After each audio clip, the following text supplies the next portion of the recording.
Bismillahirrahmanirrahim.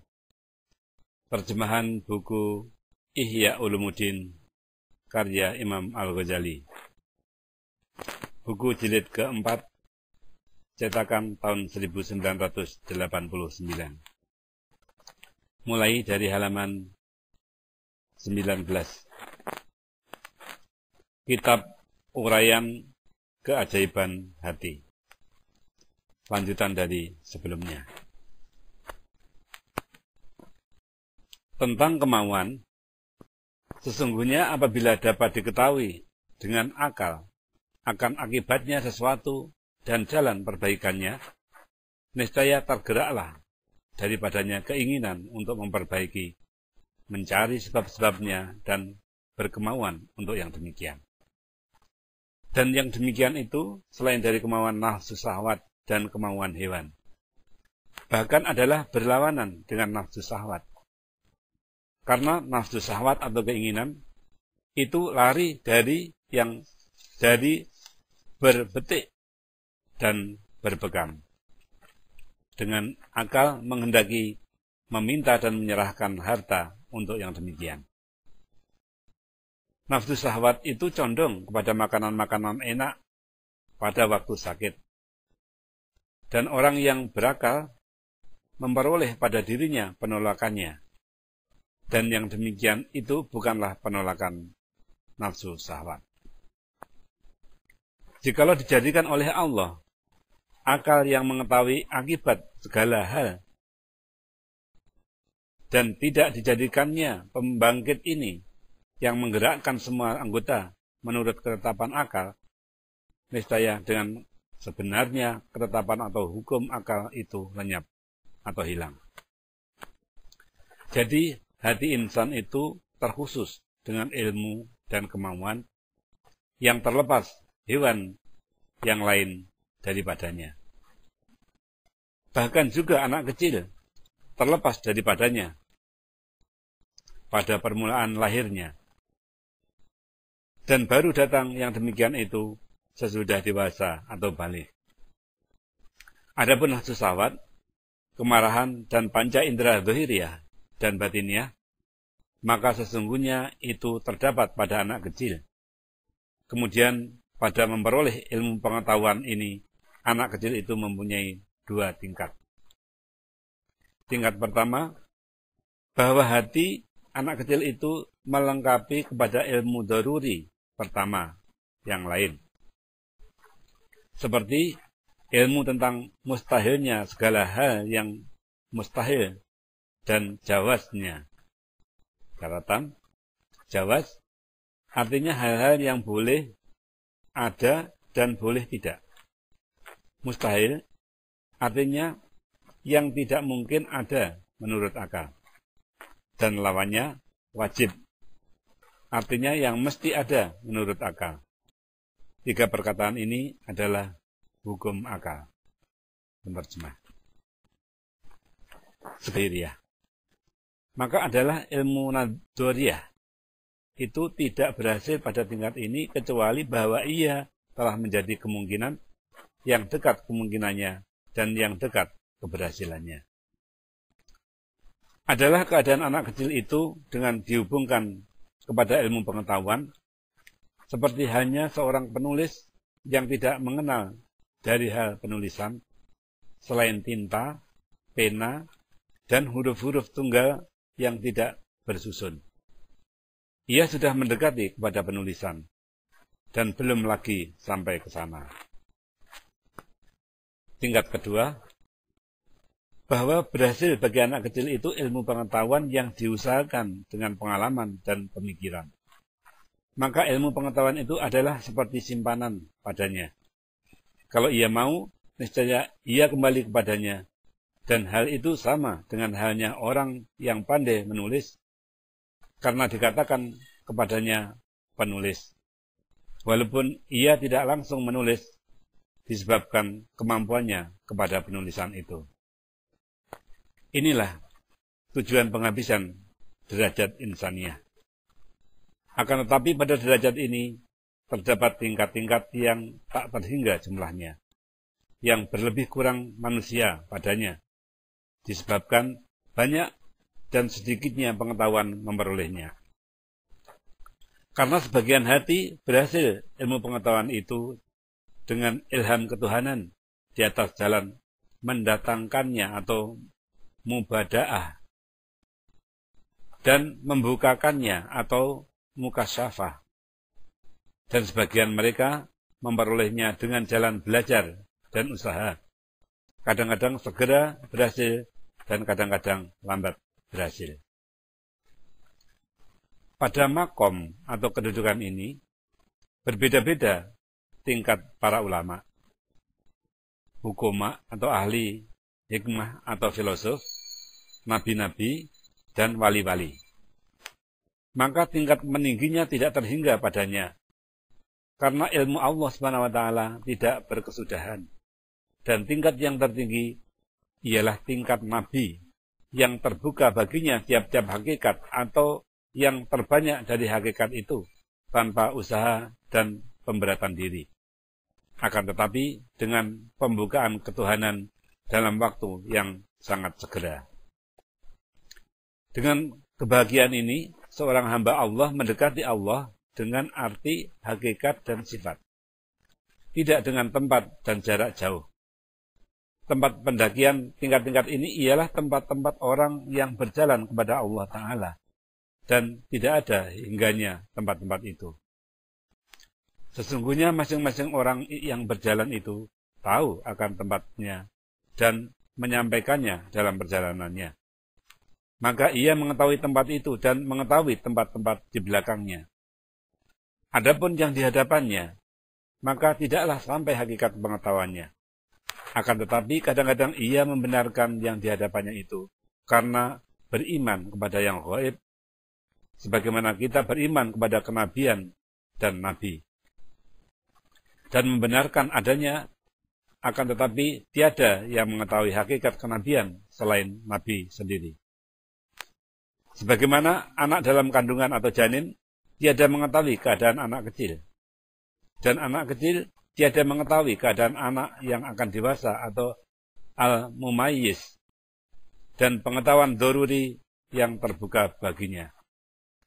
Anak yang akan dewasa tidak mengetahui keadaan orang yang berakal dan pengetahuan nadori yang diusahakannya. Maka seperti itulah orang yang berakal atau akil tiada mengetahui segala macam kelebihan lemah lembut dan rahmatnya Allah yang dibuka oleh Allah kepada wali-wali dan nabi-nabinya. Barang apapun rahmat yang dibuka oleh Allah kepada manusia, maka tiada yang menahannya.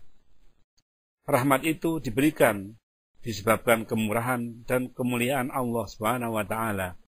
Tiada kikir kepada seorang pun.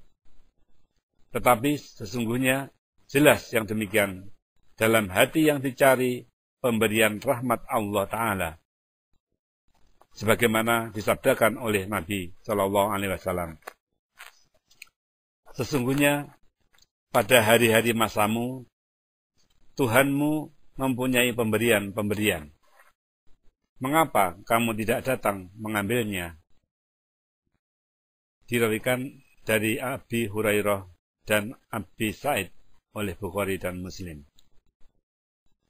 Datang mengambil pemberian itu ialah dengan membersihkan dan mensucikan hati dari kekejian dan kekotoran yang diperoleh daripada budi pekerti tercela, sebagaimana akan datang penjelasannya. Kepada kemurahan inilah disyaratkan dengan sabda Nabi SAW. Tiap-tiap malam rahmat Allah turun ke langit dunia. Lalu Allah Ta'ala berfirman, adakah orang yang berdoa supaya aku perkenankan doanya? Hadis diriwayatkan Bukhari dan Muslim dan lain-lain dari Abi Hurairah. Dan dengan sabda Nabi SAW sebagai hikayah daripada Allah Azza wa Jalla. Telah lamalah rindunya orang-orang baik untuk bertemu dengan aku, dan aku lebih rindu lagi untuk menemui mereka. Dan dengan sabda Nabi sallallahu alaihi wasallam, barang siapa mendekati aku sejengkal, niscaya aku mendekatinya sehasta.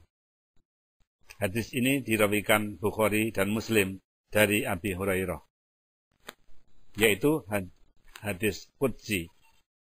Artinya, Nabi sallallahu alaihi wasallam menyampaikan firman Allah. Semua itu isyarat bahwa cahaya ilmu tidak terdinding atau terhijab dari hati, karena kikir dan larangan dari pihak yang memberi nikmat. Maha suci ia dari sifat kikir dan melarang. Akan tetapi cahaya ilmu itu terdinding karena kekejian, kekotoran, dan kesibukan dari pihak hati itu sendiri. Sesungguhnya hati itu seperti bejana atau tempat air. Selama masih penuh dengan air, maka tidak dimasuki udara.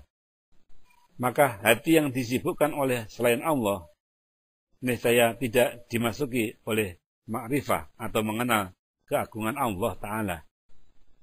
Kepada inilah disyaratkan dengan sabda Nabi sallallahu alaihi wasallam, jikalau tidaklah setan-setan itu mengelilingi hati anak Adam atau manusia, niscaya mereka dapat memandang ke alam malakut yang tinggi. Dirawikan Ahmad dari Abi Hurairah. Dan keseluruhan ini teranglah bahwa kekhususan manusia itu ilmu dan hikmah. Dan yang termulia dari segala macam ilmu itu ialah ilmu mengenai Allah, sifat-sifatnya dan af'alnya atau perbuatannya. Maka dengan itulah kesempurnaan manusia. Dan pada kesempurnaannya itu, kebahagiaan dan kepatutannya di sisi Tuhan yang Maha Agung dan Maha Sempurna. Maka tubuh manusia itu tersusun untuk jiwa, dan jiwa itu tempat ilmu. Dan ilmu itu maksud manusia dan kekhususannya, yang karena ilmulah manusia itu dijadikan. Sebagaimana kuda bersekutu dengan keledai tentang kuatnya membawa beban, dan khusus bagi kuda dengan kuatnya lari mengejar musuh dan berlarian serta bagusnya bentuk, maka adalah kuda itu dijadikan karena kekhususan tersebut. Kalau hal khusus itu kosong, niscaya turunlah kuda itu ke lembah tingkatan keledai. Begitu pula lah manusia. Ia bersekutu dengan keledai dan kuda pada beberapa hal. Dan ia berbeda dari keduanya dalam beberapa hal yang menjadi kekhususannya. Kekhususan itu setengah dari sifat-sifat malaikat yang dekat di sisi Tuhan semesta alam. Dan manusia dalam kedudukannya adalah di antara hewan dan malaikat. Sesungguhnya manusia itu dari segi ia makan dan berketurunan adalah tumbuh-tumbuhan. Dan dari segi ia merasa dan bergerak dengan kemauan sendiri atau ikhtiar adalah hewan. Dan dari segi bentuk dan tegaknya, maka adalah seperti bentuk yang diukir pada dinding tembok. Dan kekhususannya ialah mengetahui hakikat segala sesuatu. Maka barang siapa menggunakan semua anggota tubuh dan kekuatannya dengan cara meminta tolong untuk ilmu dan amal, maka ia telah serupa dengan malaikat. Maka berhaklah ia dihubungkan dengan para malaikat, dan layaklah dinamakan malaikat dan robbani atau orang yang dekat dengan Tuhan. Sebagaimana diterangkan oleh Allah tentang sifat-sifat Yusuf alaihissalam dengan firman-Nya, Ma hadza basarun in hadza illa malakum karim. Ini bukan manusia, tetapi ini malaikat yang mulia. Surat Yusuf ayat 31. Barang siapa berbuat dengan kemauannya untuk menuruti kesenangan badaniah, ia makan seperti hewan makan. Maka ia telah turun ke lembah yang sejajar dengan hewan. Ia menjadi bebal seperti sapi, atau rakus seperti babi, atau menjilat seperti anjing, atau kucing, atau pendengki seperti unta, atau takabur seperti harimau, atau penipu seperti pelanduk, atau mengumpulkan sifat-sifat tadi semuanya, seperti setan durhaka. Tiap-tiap anggota tubuh dan panca indera manusia dapat dan mungkin diminta tolong untuk menempuh jalan yang akan menyampaikan kepada Allah Ta'ala. Sebagaimana akan datang penjelasan sebagian daripadanya pada kitab syukur. Barang siapa menggunakan anggota tubuh dan panca inderanya pada jalan sampai kepada Allah Ta'ala, maka ia memperoleh kemenangan. Dan barang siapa berpaling daripadanya, maka merugi dan kecewa. Keseluruhan kebahagiaan pada yang demikian ialah bahwa menjadikan bertemu dengan Allah Ta'ala itu tujuannya. Negeri akhirat itu tempat ketetapannya. Dunia itu tempat tinggalnya. Tubuhnya itu kendaraannya. Dan anggota badannya itu pelayan-pelariannya. Maka tetaplah ia, yakni yang mengetahui dari manusia itu, dalam hati yang berada di tengah-tengah kerajaannya, seperti raja. Berlakulah kekuatan khayalan atau imajinasi yang tersimpan pada depan otak sebagai pengurus posnya. Karena semua berita yang diketahui dengan panca indera terkumpul padanya. Berlakulah kekuatan penjaga yang tempatnya di ujung otak sebagai penjaga gudangnya. Berlakulah lidah sebagai juru bahasanya. Berlakulah anggota badan yang bergerak sebagai juru tulisnya. Dan berlakulah panca indera yang 5 sebagai mata-matanya. Maka ia mewakilkan kepada masing-masing panca indera itu menyampaikan berita yang terjadi dari semua penjuru. Ia mewakilkan kepada mata mengenai dunia warna, kepada pendengaran mengenai dunia suara, kepada penciuman mengenai dunia bau-bauan, dan begitulah pula yang lain-lain. Semuanya mempunyai berita yang dipetiknya dari dunia-dunia itu, dan disampaikannya kepada kekuatan khayalan yang seolah-olah ia seperti pengurus pos, dan pengurus pos itu menyerahkan kepada penjaga gudang. Dialah yang menjaga. Oleh pengurus gudang itu disampaikannya kepada raja. Lalu raja itu mengambil apa yang diperlukannya pada mengatur kerajaannya dan menyempurnakan perjalanannya yang menjadi tujuannya. Dan mencegah musuhnya yang membahayakannya dan menolak perampok-perampok di jalanan. Apabila manusia itu telah berbuat demikian, niscaya ia memperoleh taufik, berbahagia dan bersyukur kepada nikmat Allah. Apabila ia kosong dari keseluruhannya ini, atau dipergunakannya akan tetapi untuk memelihara musuhnya, yaitu nafsu syahwat, kemarahan, dan hal-hal lain yang segera keuntungannya atau pada pembangunan jalannya, tidak pembangunan tempat tinggalnya, karena dunia itu jalan yang dilaluinya, sedang tanah air dan tempat ketetapannya ialah akhirat. Niscaya orang tersebut memperoleh kehinaan, celaka, mengingkari nikmat Allah, menyia-nyiakan tentara Allah Ta'ala, menolong musuh-musuh Allah, dan menghina barisan Allah. Maka berhaklah ia dikutuk dan dijauhkan dari rahmat Allah di dunia dan akhirat. Kita berlindung dengan Allah dari yang demikian.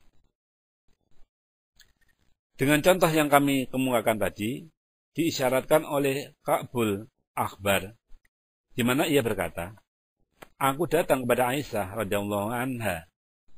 Lalu aku berkata, manusia, dua matanya itu memberi petunjuk, kedua telinganya itu corong, lidahnya itu juru bahasa, kedua tangannya itu sayap, kedua kakinya itu pos, dan hatinya itu raja. Apabila raja itu baik, niscaya baiklah tentara-tentaranya. Lalu Aisyah radhiyallahu anha menyaut, begitulah aku mendengar Rasulullah SAW bersabda. Hadis Aisyah ini diriwayatkan oleh Abu Naim dan Tabarani dari Abu Hurairah. Ali radhiyallahu anhu berkata tentang memberi contoh hati. Sesungguhnya Allah Ta'ala mempunyai tempat-tempat air atau bejana di buminya, yaitu hati. Maka hati yang paling dikasihi oleh Allah Ta'ala ialah yang paling halus, yang paling bersih, dan yang paling keras. Kemudian Ali radhiyallahu anhu menafsirkannya dengan mengatakan, paling kerasnya hati itu mengenal agama, paling bersihnya mengenal keyakinan, dan paling halusnya kepada saudara-saudara. Itulah yang diisyaratkan dengan firman Allah Ta'ala. Asyidda'u alal kufari ruhamma'u bainahum. Artinya, bersikap teguh dan kuat terhadap orang yang tidak beriman, bersifat kasih sayang antara sesama mereka. Surat Al-Fat ayat 29. Firman Allah Ta'ala, Mathalu nurihi ka miskatin fiha misbah. Artinya, perumpamaan cahaya Tuhan itu sebagai sebuah lubang yang di dalamnya pelita. Surat An-Nur ayat 35. Kata, artinya seperti cahaya orang mukmin dan hatinya. Dan firman Allah Ta'ala, Aukaduhu matin fi bahrin lujiyin. Artinya, atau keadaan mereka sebagai kegelapan di laut yang dalam. Surat An-Nur ayat 40. Itu adalah seperti hati orang munafik. Zaid bin Aslam berkata tentang firman Allah Ta'ala, fi lauhin mahfud. Artinya, dalam batu tulis yang terpelihara baik. Surat Al-Buruj ayat 22. Yaitu hati orang mukmin. Sahal berkata, hati dan dada itu adalah seperti arasy dan kursi. Itulah contoh-contoh hati itu. Penjelasan kumpulan sifat-sifat hati dan contoh-contohnya. Ketahuilah bahwa manusia itu tentang kejadian dan susunan badannya tersertakan 4 campuran. Maka dari itu berkumpullah pada manusia 4 sifat, yaitu sifat kebuasan, sifat kebinatangan, sifat kesetanan, dan sifat ketuhanan. Bila manusia itu dikuasai oleh sifat kemarahan, maka ia melakukan perbuatan-perbuatan binatang buas, yaitu permusuhan, kemarahan, dan serangan terhadap manusia lain dengan pukulan dan makian. Sekiranya manusia itu dikuasai oleh nafsu syahwat, maka ia melakukan perbuatan-perbuatan hewan, yaitu kerakusan, kelobaan, kesangatan nafsu syahwat, dan lain-lain. Sekiranya manusia itu ada pada dirinya urusan ketuhanan atau amrun robbaniyun, sebagaimana difirmankan oleh Allah Ta'ala, Qulir ruhu min amri robbi. Artinya, jawablah, roh itu termasuk urusan Tuhanku. Surat Al-Isra ayat 85. Maka manusia itu mendakwakan bagi dirinya sifat rububiyah atau sifat ketuhanan.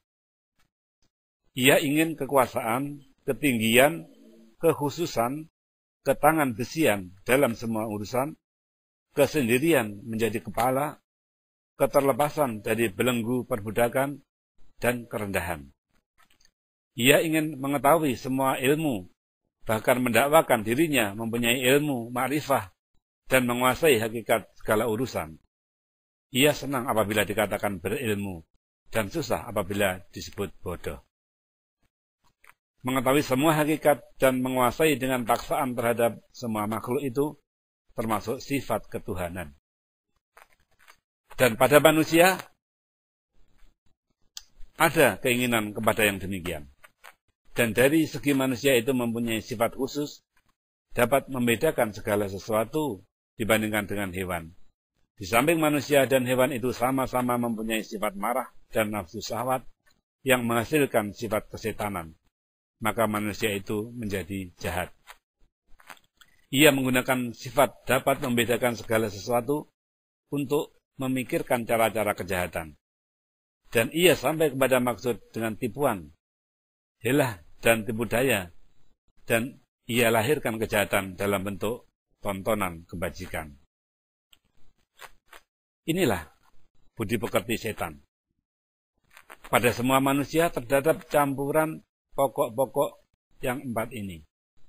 Ya, ini robaniyah atau sifat ketuhanan, kesetanan, kebuasan, dan kebinatangan. Semuanya terkumpul dalam hati. Maka seolah-olah yang terkumpul pada kulit manusia itu ialah babi, anjing, setan, dan ahli fikir. Babi yaitu nafsu syahwat. Sesungguhnya babi itu tidaklah tercela karena warnanya, bentuknya, dan rupanya. Akan tetapi karena rakusnya, dahaganya, dan lobanya. Dan anjing itu ialah marah.